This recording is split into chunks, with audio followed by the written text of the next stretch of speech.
Hello viewers, welcome to my channel. ఈరోజు నేను కామాక్షి అమ్మ వ్రతం 16 వీక్స్ది నేను ఎలా చేసుకోవాలో చెప్పబోతున్నాను. పైన చూపించినట్టుగా ముందుగా నేను తమలపాకులు పెట్టుకున్నాను. అంటే ప్రతి దీపంకి కింద మనం ఏదో ఒక ప్లేట్ పెట్టుకోవాలి కాబట్టి ఇక్కడ నేను తమలపాకులు ప్రిఫర్ చేసుకున్నాను. ఇది నా 9th వీక్ అనమాట. సో 9th వీక్కి 9 దీపాలు, అది కూడా మనం మట్టి దీపాలు మాత్రమే యూస్ చేయాలి. సో 9 తమలపాకులు, 9 మట్టి దీపాలు ఇలా పసుపు గంధం పెట్టి నేను ఇలా ముందుగా అలంకరించుకున్నాను. ఈ పూజని పెళ్ళైన వాళ్ళు కానీ పెళ్ళి కానీ ఆడపిల్లలు కానీ చేసుకోవచ్చు.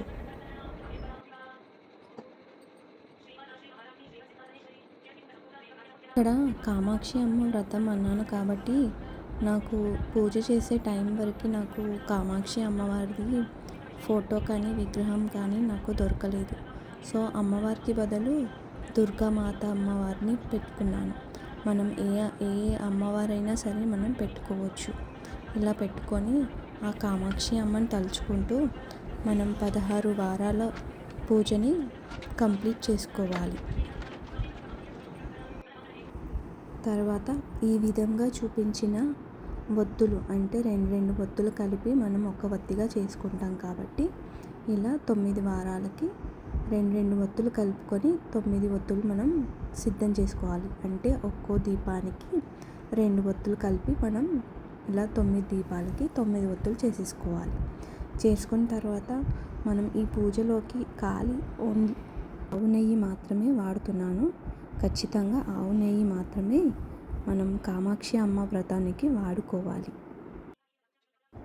ఇలా ప్రతి దీపంలో ఆవు నెయ్యి ఒత్తులతో కలుపుకొని మనం దీపారాధనకి సిద్ధం చేసుకోవాలి. అమ్మవారికి నైవేద్యంగా మనం పానకంతో పాటు పళ్ళు, పాలలో కుంకుమ వేసి కూడా మనం పెట్టొచ్చు. ఇలా ప్రతి వారం పానకంతో పాటు ఖచ్చితంగా వేరే ప్రసాదం కూడా నైవేద్యంగా మనం అమ్మవారికి సమర్పించుకోవాలి.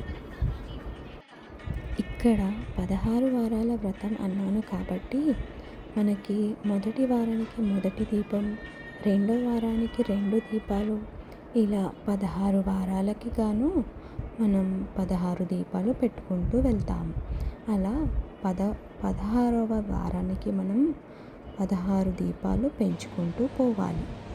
ఇలా 16 వారాలు కంప్లీట్ అయిన తర్వాత మనం ఏం చేయాలి అనేది నేను మీకు నెక్స్ట్ వీడియోలో చెప్తాను.